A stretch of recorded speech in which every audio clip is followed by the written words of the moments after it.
Well, thanks for doing this. This is very exciting for us. It's great to do. It's a pleasure. Let's begin by talking about the origins of the Joffrey. How did it begin? Robert Joffrey was the founder of the company, and he hails from Seattle, and he studied dance there, and I think that from a very young age he always wanted to have a company, and he met Gerald Arpino, and this was back in the 50s, and they decided that they would put together a very small group. It was 6 dancers in a Volkswagen van, and that they would tour. They would take creative work and tour America, showing every community of every different size and background, the beauty of dance and how, ballet and dance as an art form was so valuable, and that part of the cultural makeup of our lives, ballet was a part of that. And from those very, humble beginnings, the company grew. And I think what Robert Joffrey loved was he loved reworking some of the great early 20th century works that had been lost, particularly in the Diaghilev period. And so it was that wonderful juxtaposition between revivals of lost ballets and looking at the new, and cutting edge dance and pushing the boundaries. And so Joffrey himself and Arpino, they both choreographed, but as I think Robert Joffrey realized, directing a company and trying to choreograph is a huge job, and so he did not choreograph as much as he probably wanted to in order to be able to direct. So Arpino really became the resident choreographer for the Joffrey. And they, during the 50s and 60s, they tackled many social issues that were happening at that time, whether it was, what was happening in Vietnam, whether it was what was happening in music and rock and roll, and Arpino was the first person to, do a ballet to a rock band. Joffrey was one of the first people to bring rock music and multimedia film to the theatre. And I think that he built a company that had a really great, strong American aesthetic to it. And his goal was always to travel across America, spreading the beauty of what his company was creating. And that was a departure at the time, because usually you wouldn't find ballet or dance in anything but a large city, and to take it out on the road like that was something very democratic, very progressive. Absolutely. I mean, when you look at the structure of dance in America, you had George Balanchine and his New York City Ballet, and then there was San Francisco Ballet, which is the oldest company in America. And then you had Lucia Chase and American Ballet Theatre. But American Ballet Theatre was a huge classical company, and New York City Ballet was very much, the master's creative environment. I mean, it was George Balanchine, it was his creations, and then later Jerome Robbins became a part of that resident choreographer. But Joffrey was different. It was the company that I always think that when you look at the 3 major companies for decades, it was New York City Ballet, American Ballet Theatre, and the Joffrey Ballet. And they all played a role that was vitally important. And Joffrey's was to tour.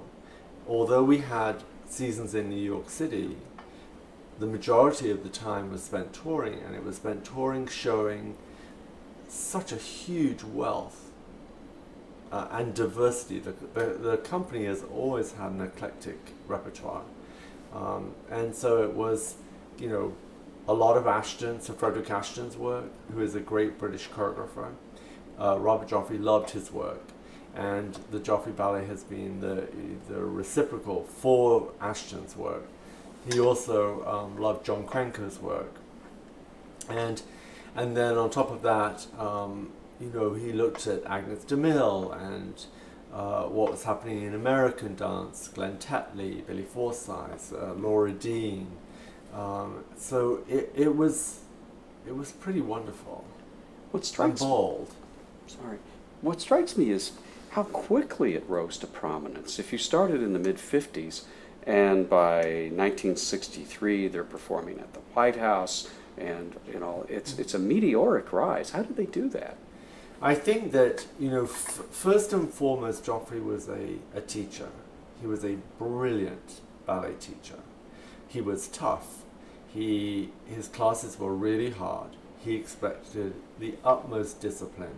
And what he wanted for his company was that. He wanted dancers that were capable of being able to do any style.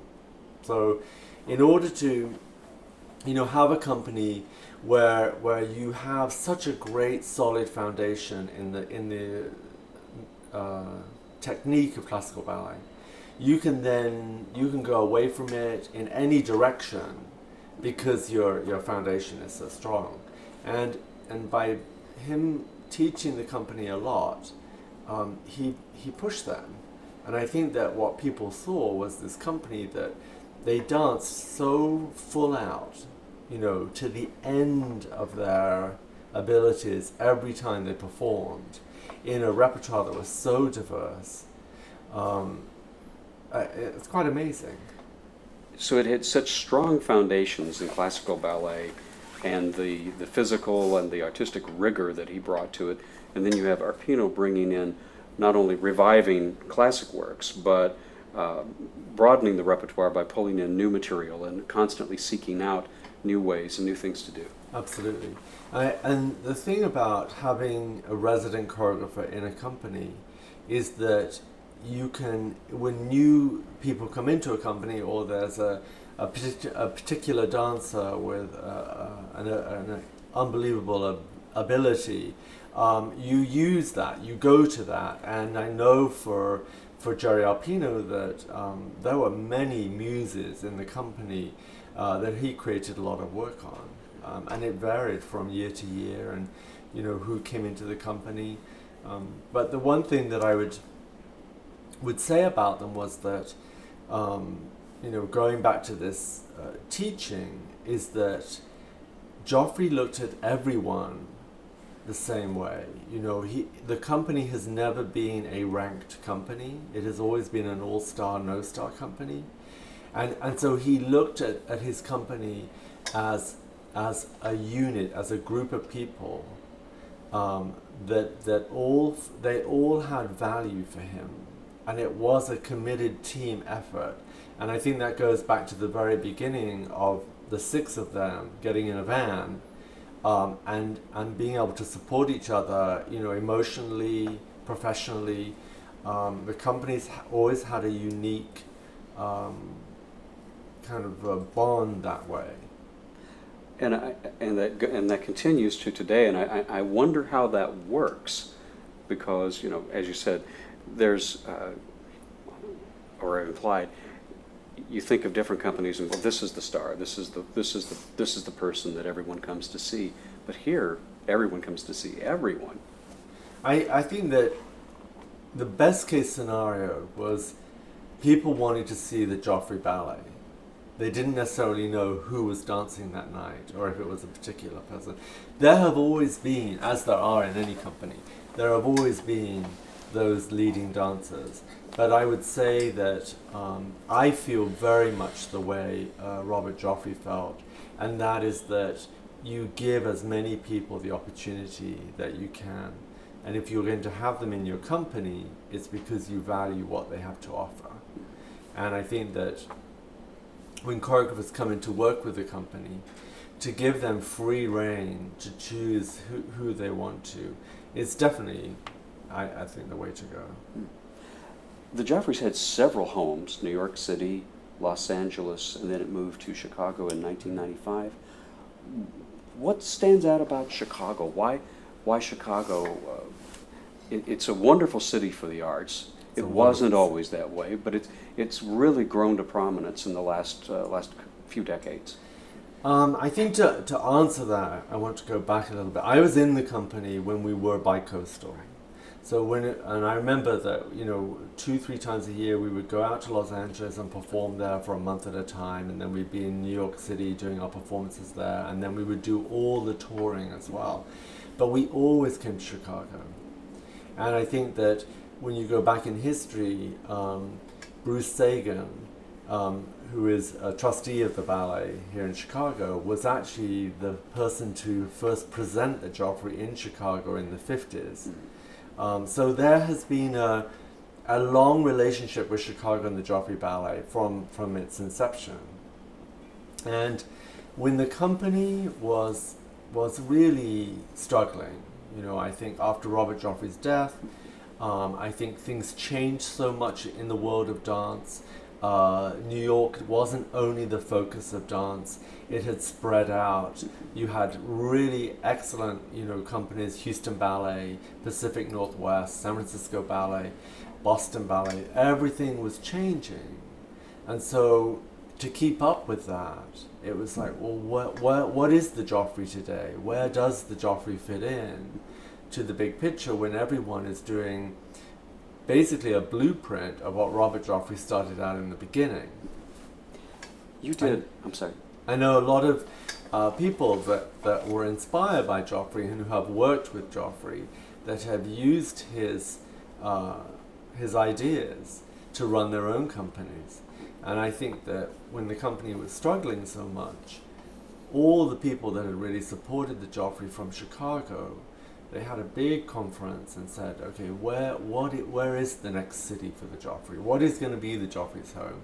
And I think that things happen for a reason, and it could not have been a more fortuitous happening that the Joffrey moved to Chicago.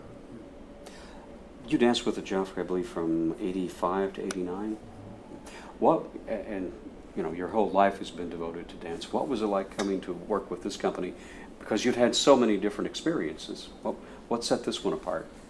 I think that when I was dancing with the Australian Ballet, which was a short time, I was there for 3 years, and in that time, Maynard Gielgud had invited Gerard Arpino to come and set one of his signature ballets, Suite Sanson. And I remember Jerry coming to Melbourne, and I loved his energy, I loved his way, and he chose me to do the central pas de deux and Sanson and the pas de trois. And so I got to do a feeling that I had was so instant. It hit me. It's like hitting a wall, that these people really wanted something. And maybe it was time for me. Maybe it was time to step up. And then seeing the company, and seeing Jerry Arpino again, it made me think, well, I wouldn't be here at this point in time if it wasn't meant to be. And after that performance, some of the company came up to me and said, please come and run the company.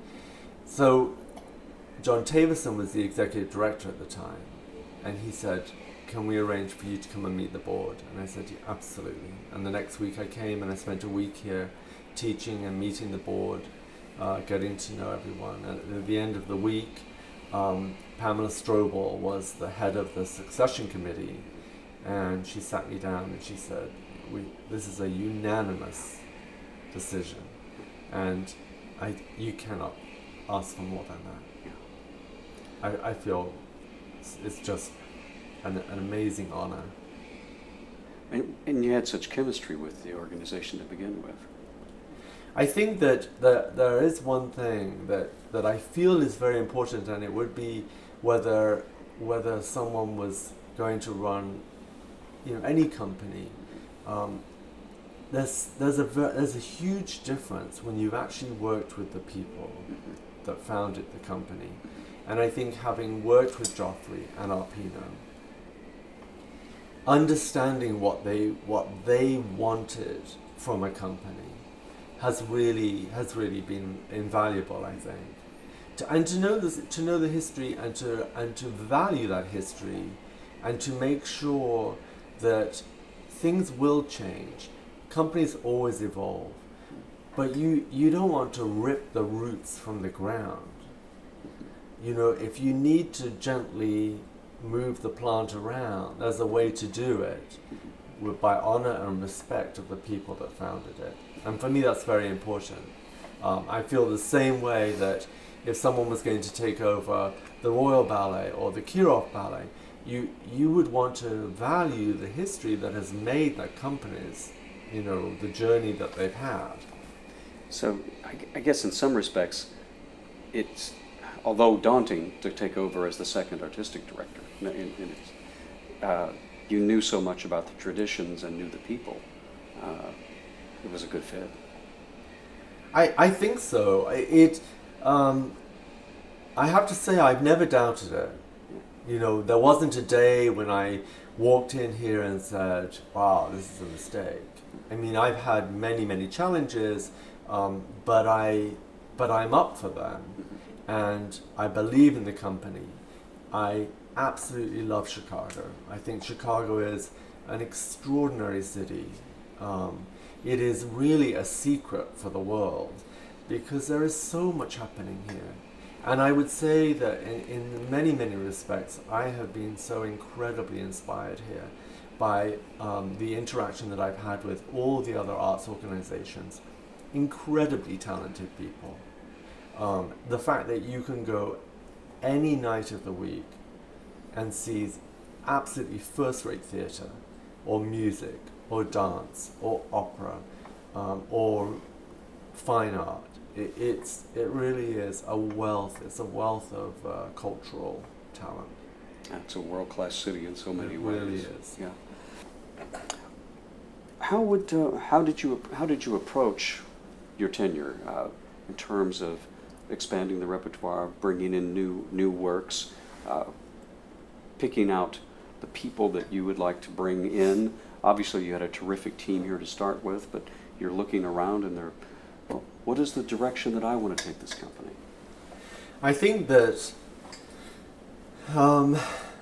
you never know all that's there until you're there.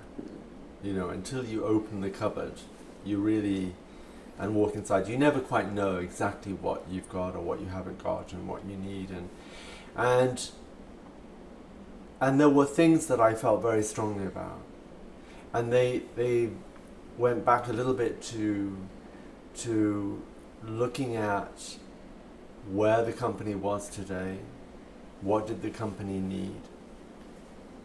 It was very clear to me, and it is just a fact of life. You know, when someone gets older, you know, Jerry choreographed a lot, but he got older, and he just didn't choreograph so much. You know, it's hard work choreographing. So there was a void of new work, you know, and new work. Whether it's newly created work or whether it's new work that's brought into the company, for me it's vital. I think that the dancers need that. They need the challenges that are brought with, that bring that to that. So when I was looking at things, I was like, okay, we have to move forward. You know, what was the perception of the Joffrey in Chicago? Well, it had waned. It had gone up and it had gone down, and I was like, well, I want to build a world-class company, and to do that, you have to start asking for different things, and looking at the budget, looking at the level of the dancing, looking at the repertoire. And I did want to make a lot of changes, and there were changes that that were not always the easiest. Change is painful, but it's necessary. And I think that I have always expected of myself 100%, and I expect that of everyone that works here at the Joffrey, because collectively when we put in that kind of energy and that kind of knowledge and experience, we can build something that has a real long-lasting sustainability. And so the first thing that I wanted to do was see what was in the company. And when you look at the Joffrey Ballet today, there are dancers that were here when I came in, and they're incredibly talented. But I didn't see them because, for me, I don't know if they were given the opportunity in order to come out. So just by opening up the opportunity to everyone in the company, and bringing in some young choreographers that I felt were really talented and that had the right disposition to help the company understand what it is to be in a creative process. You know, as it turned out, the works were a big success, but more than that, it helped the company change. It helped them understand that they all had an opportunity. It's not a company about 4 dancers, it's a company about 42 dancers, and giving all of them an opportunity. And I've seen them grow, and it's just wonderful to take on a company and try out things that you believe and see the result. And so moving forward, we've had the last 3 years have been incredible period of growth. Talk about Othello. I just watched that last night. It was wonderful. You know, it was, well, I think the thing, what I felt about Othello was, when it was originally conceived, La Lubavitch had created quite a few works at American Ballet Theatre, and it was another time when there was a downturn in the economy, and Michael Kaiser was the executive director of American Ballet Theatre. And he's a brilliant man, and he felt very strongly that if you start to pull back in a recession and start to cut things, then you're denying the very people that support you the full value of what they want and what they expect. And so it was a little bit the same thing. We went through a terrible time. We're still in a terrible time. But it wasn't the time for the Joffrey to cut back. And so it was a bold move. A lot of people said to me, Ashley, are you really sure about this? And I said, I am. I said, it needs to happen. Chicago has never seen Othello. I happen to have worked on it so much when it came to San Francisco Ballet. We took it to San Francisco, we took it to Orange County, we took it to the Palais Garnier in Paris, and everywhere we had danced it, it had been really a massive success. And I thought, there's no reason why it should not be a success in Chicago, particularly as the company, I could see them. I could see the dancers that I had doing something with the parts. La Lubavitch is from Chicago. That Chicago has this wonderful hunger for creativity and for the spoken word and new music. I mean, it's a great city that way. They're very, very open. So everything about it seemed to be the right thing. And I asked La Lubavitch if we could do it. And even he said, gosh, you're a brave man. But the success was overwhelming. And it was, I would say, it was the turning point for me and for the company in terms of this is a new Joffrey Ballet. And the reaction from the people of Chicago, it has been unbelievable. And I think that Othello had that ability to show the people of Chicago that we were a company that was serious about taking on massive work and bringing it to a level that I think the company has made it its own. It definitely is a production that really belongs at the Joffrey, and Chicago can see that. Educate me, how long does it stay in the repertoire? Is it something that is performed over the course of years, that this is a standard now, we do this in addition to the other things that we do and as we bring in new work? Or Well, every city has its different ways of working, and when you look at repertoire, and I think that Chicago likes to see new things, and when you think about it, we only have 4 programs a year, which is really not a lot, and one of those programs is Nutcracker. So we have 3 programs, and you take a full length. That's a lot of, that's one program. And then the other 2 programs are repertoire, except last year I did 2 full lengths. And one of the reasons of doing that was because, yes, we were in an economic downturn, but presenting 2 completely different full lengths with full orchestra, great storytelling, and great dancing for the company. And I loved the juxtaposition of something so contemporary with La Lubavitch and something so beautifully classical by Sir Frederick Ashton. And I think that there were so many people that said, you have to bring Othello back, you have to bring Othello back. I will bring it back, but I don't think that it's going to be this year or next year.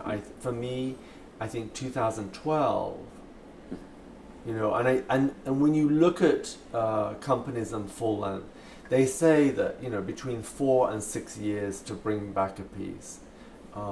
You still have a market there, and I know that when we bring Othello back, I would like to do even more in terms of trying to bring it to our youth, and to bring in all the public school kids and have them look at this piece of work, and because it has a power in it, and it's gripping, and that is a way that we can give art to kids and show them that ballet is a very powerful art form, and when you push it to its limits and you present it at its highest possible level, it's captivating. And that is what I want to show everyone in Chicago. But I do think that we have to make a huge effort to give our youth every single advantage to embrace the arts, because we're going to lose them. how are you doing that as an organization in terms of going out into the community and then bringing the community here to the Joffrey? Well, we have we now have an academy. So we have an academy which is the official school for the company. And in that academy, we have a pre-professional program. We also have the Excellence Strobel Step-Up program, which is an outreach program. And the way that works is that we have a program in 28 public schools, a dance program. And within that, there are many different programs. So kids from high school can join one of those programs, and then from there they can come into the Excellence Strobel Step-Up program, where they get to perform with the company, or they get to perform as a separate identity. And we're trying to branch even further now and say that we would like to have a program that starts at 9 years old instead of only in the teens, because there is a need for it. And the more that we can do outreach, the more we can give scholarships to students and kids that would never have that opportunity. For me, it's a vital part of what an arts organization should be, or any organization. You know, what is our responsibility to the city of Chicago? It is to make sure that we can give them a part of their education that they should be having, that they're not getting because of the logistics of the school year or the time that they're allocated for academic study. But I don't think you could tell anybody that the arts, just as much as sport, is not a part of someone's education. And so I feel very passionate about it. And what is really great is, you know, right now in the summer program, we have a huge program here at the Joffrey Tower, but we also have two other programs one in Tully Park, you know, around the city. And out of those programs, we have kids that have come into the Joffrey program. And then we just started another program called the Boeing Bridge Program, which was a gift that I received, an award I received from Boeing, the Game Changer Award. And that award I put specifically to helping kids come from a program in a public high school into a pre-professional program where if they want to have an opportunity to be a dancer, there are the resources and the ability to help that child. And it doesn't matter to me whether that child is going to be a classical ballet dancer. They might end up being, you know, a contemporary dancer, a hip-hop dancer. They might end up, you know, going to do music video. But it's, for me, that's a legitimate career.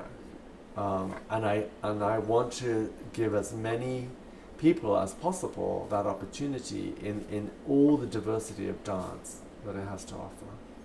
Well, it's vital now because in an economic downturn, as we lay off teachers and everything else, we cut programs. The arts usually suffer first, so this is very important. As we walk around today, what are we going? The summer programs here today. I believe the Professional Academy is in session today. What will we see here today at the Joffrey? So today you will see that every studio is packed. We have we're coming to the last week of a 5-week summer intensive for 15 to 18-year-olds. We have our ongoing 8-week program, which is the outreach program. And what's phenomenal about that is that bring in the Joffrey summer camps. We have, you know, 100 high school teenagers. They have an opportunity to have works created on them by dancers in the Joffrey Ballet. So right now I think we have 5 dancers that are from the company that are working with these students and creating on them. And so what it does for them is that they're treated like a professional dancer. They're expected to be here every day. It teaches you a discipline, how to work together, how to share, you know, ideas, how to resolve conflict when it arises. There are really good life lessons in everything that dance has to offer. And these students will be here for 8 weeks, and they will learn probably a total of 8 to 10 new works. And then at the end of it, we have performances for them. And then we have a 3-week program for 9 to 12-year-olds. We just finished, we have a program for Tiny Tots, which is an imagination program. So we take a story, whether it's the Cinderella story or something that we might be doing next year as a performance, and then they have an opportunity to come and see that performance. But to take a child at 4 and 5 years old and give them the freedom to imagine and believe it's so important for child development. It's life-changing in so many ways. I think so. And what I see and what you will see when you around the building is you will feel the energy, and the energy is so positive, and what it does for people and what it does for their lives. And it is so inspiring to me, our public school programs. They are really wonderful human beings that have found something that they deeply care about, and that passion has unlocked in them a sense of self-worth, self-respect, and to see them take a discipline and to see what it does for them. And this last year we had so many of those students from the Excellence Global Step Up program went on to college, and that is really terrific. It sure is. I'm coming to the end of my questions, but what was it like for the Joffrey to be recognized by the Lincoln Academy as one of the signature arts organizations of the state? I think it's something that it's hard to explain the feeling. It is such a mark of place, I would say. It's a mark of place that the Joffrey is firmly Chicago's company and the state. That the Joffrey's home and everything that we're trying to do within the state of Illinois has a permanence about it. So we're not about to become a second home somewhere else.